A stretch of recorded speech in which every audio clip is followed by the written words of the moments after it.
Television is not the truth. Television is a goddamn amusement park. Television is a circus, a carnival, a traveling troupe of acrobats, storytellers, dancers, singers, jugglers, sideshow freaks, lion tamers, and football players. We're in the boredom-killing business. So turn off your television sets. Turn them off now. Turn them off right now. Turn them off and leave them off.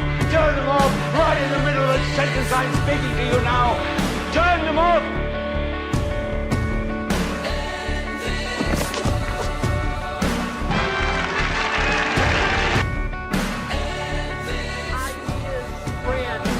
Stop them. An idea whose time has come cannot be stopped by any army.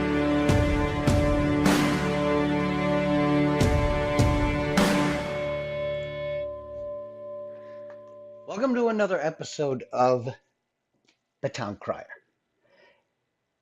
This is eradicating programmed ignorance, but it is on a more personal level. As you know, for the last couple of weeks, we have been discussing issues that are of significant importance to not only the American public, but the globe itself, all of humanity.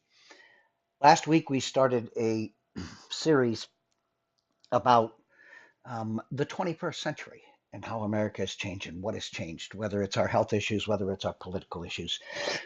But what's driving this three-part series is the president's or the individuals who have occupied those seats as POTUS since the turn of the century. And as you all know, we started off with Baby Bush. I also promised you that this week we would jump into, obviously, who followed Baby Bush. That would be Mr. Obama. We're again going to discuss what is their legacy, what have they left this country.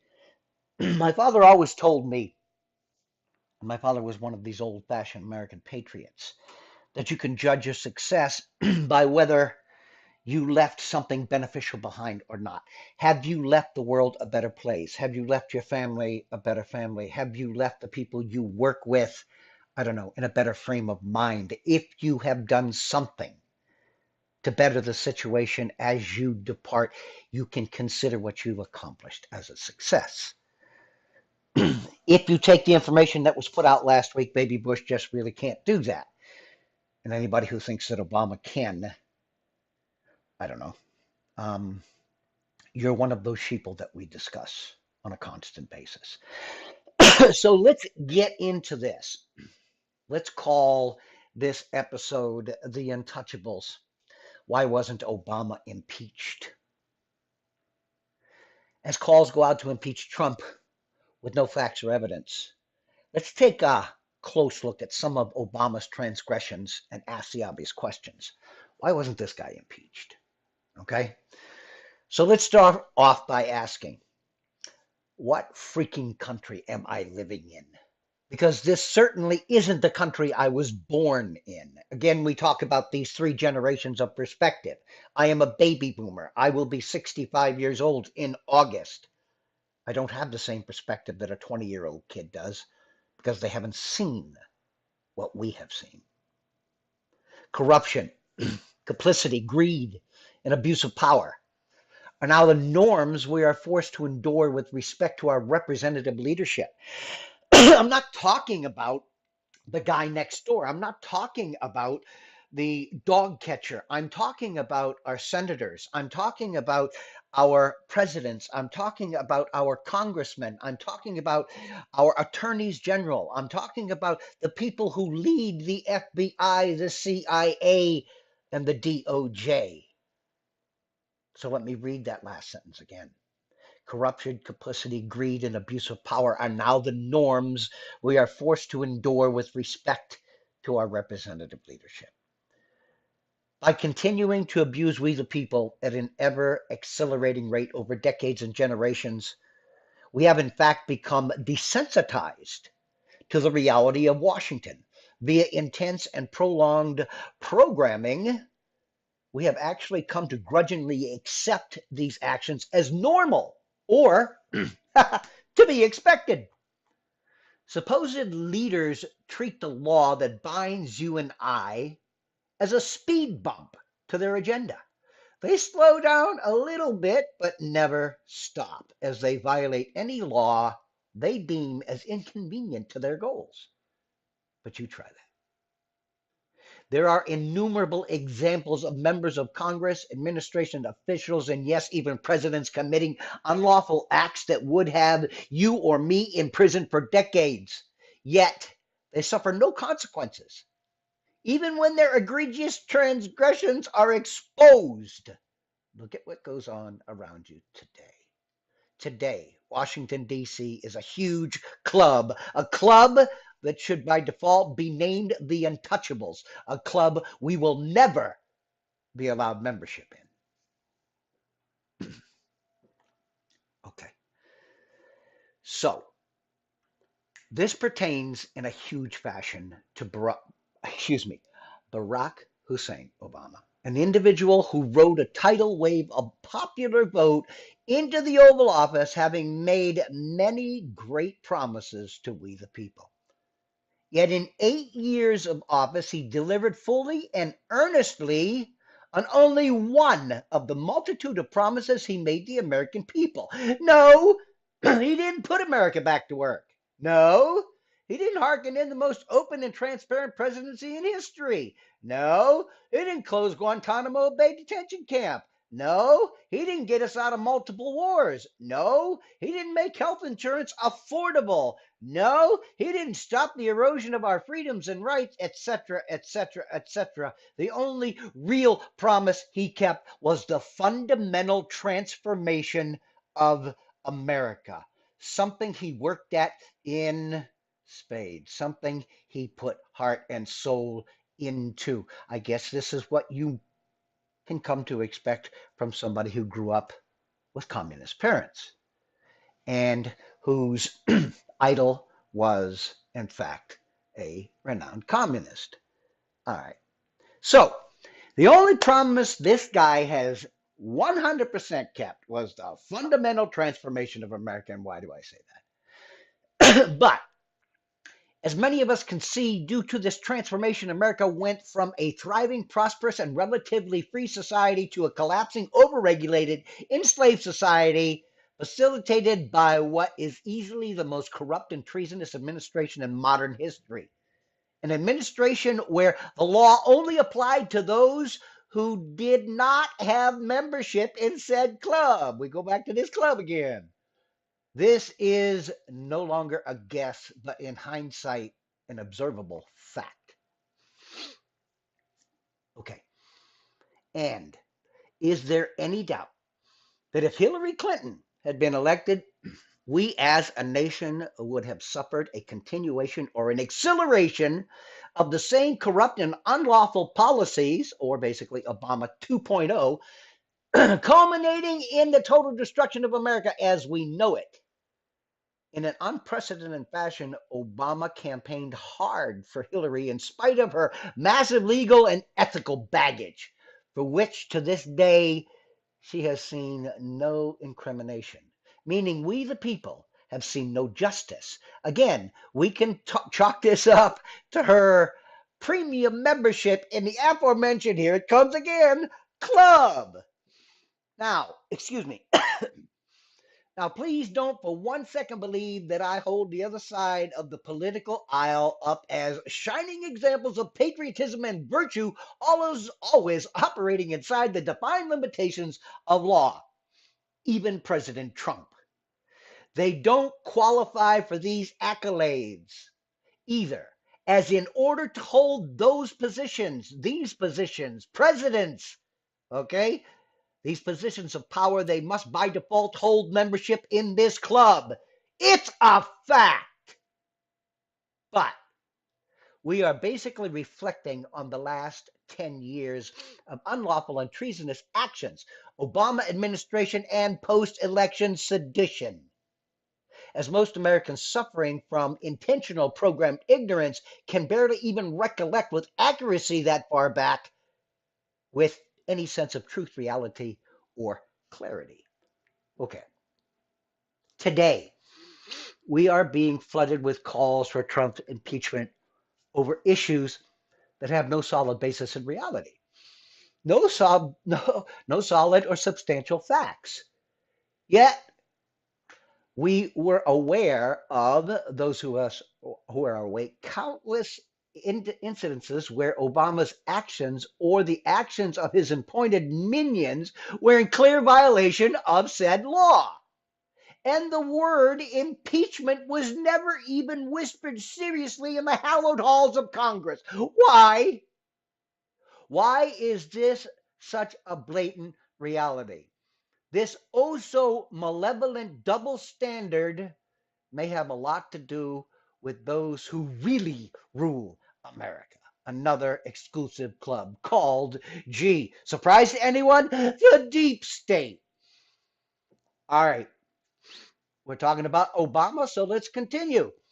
Benghazi, the Iran deal, Fast and Furious, IRS targeting, funneling billions of taxpayer dollars to progressive organizations, Uranium One, unconstitutional executive orders, etc., all with provable transgressions of the law up to and including sedition and maybe even treason. Yet the word impeach is rarely, if ever, heard echoing in the hallowed halls of Congress in association with his name. Right at this point, I injected a video into the article when I wrote it, and that video contains a list of 25 impeachable offenses either committed via Obama's personal direction or personal actions. This list is by no means complete, but it does bring enough information back into focus to demonstrate the colossal, insane double standard now in play. I want to make this something that people will listen to the end, so we're not going to put all of the information. Make yourselves aware that information is contained in an article that will accompany this show. Okay. So we just talk about individual examples, okay?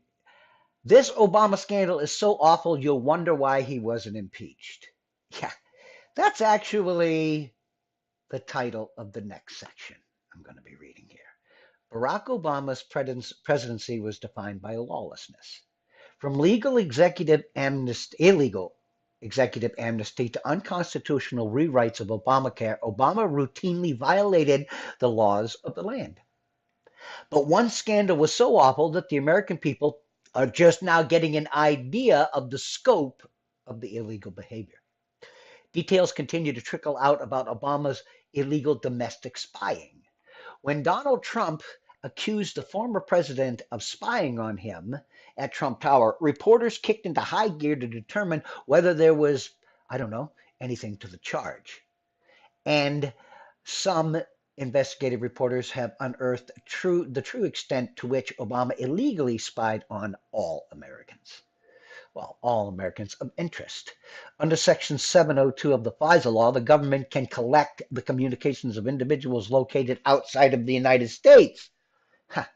Sometimes Americans are caught up with these communications in what's called incidental collection, but Americans cannot be targeted by Section 702, and there are guardrails in place to protect their identities and their privacy. The Obama administration violated the safeguards protecting Americans' privacy on numerous occasions.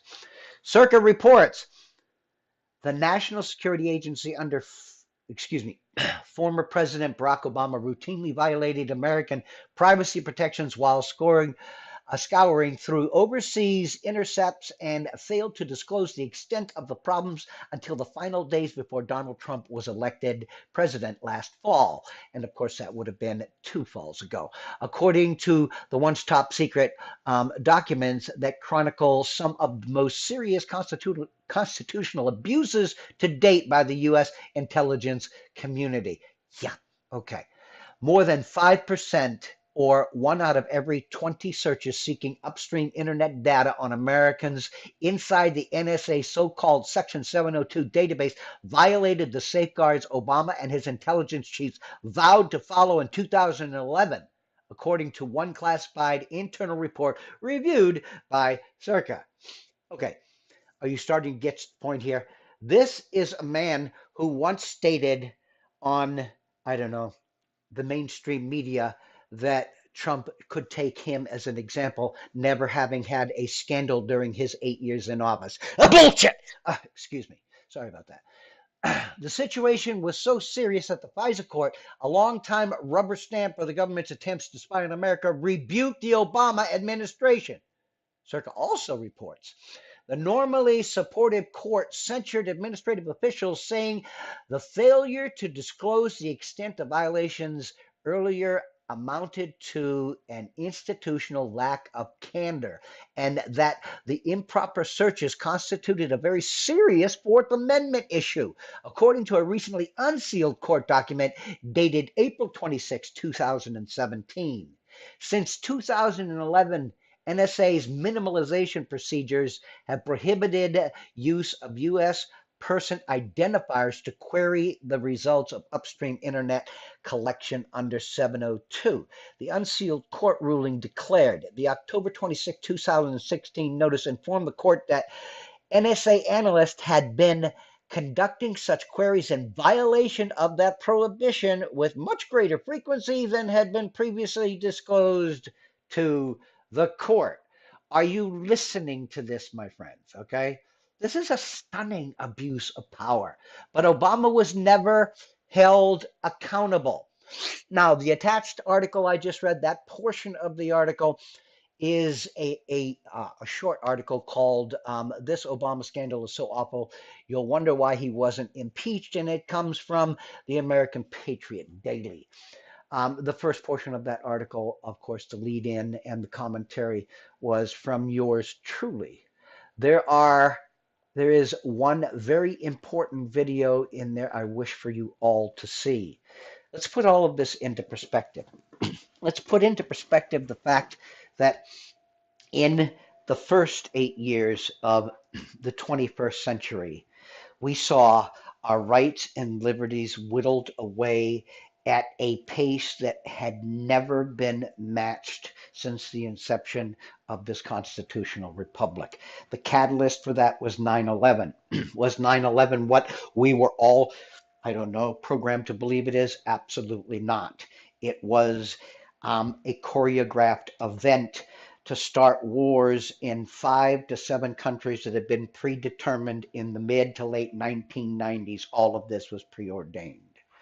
So that's what baby Bush was supposed to do. Then in comes Obama. And what does Obama do? He drags us down the road further towards socialism.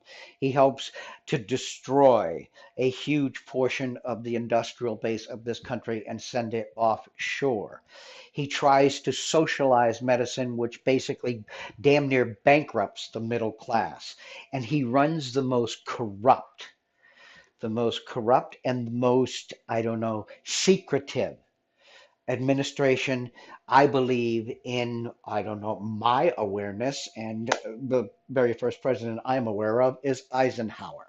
So that gives you a big window into how corrupt I think this individual is. So we lose more of our rights and freedoms. America literally sells out under Obama to the globalists, and we basically I don't know, he wishes for our sovereignty to evaporate. The days of nationalism, the days of patriotism are gone. Tell that to the people in Italy. Tell that to the people in France. Tell that to the people in Poland. And I can go on. And more. Tell that to the people in America.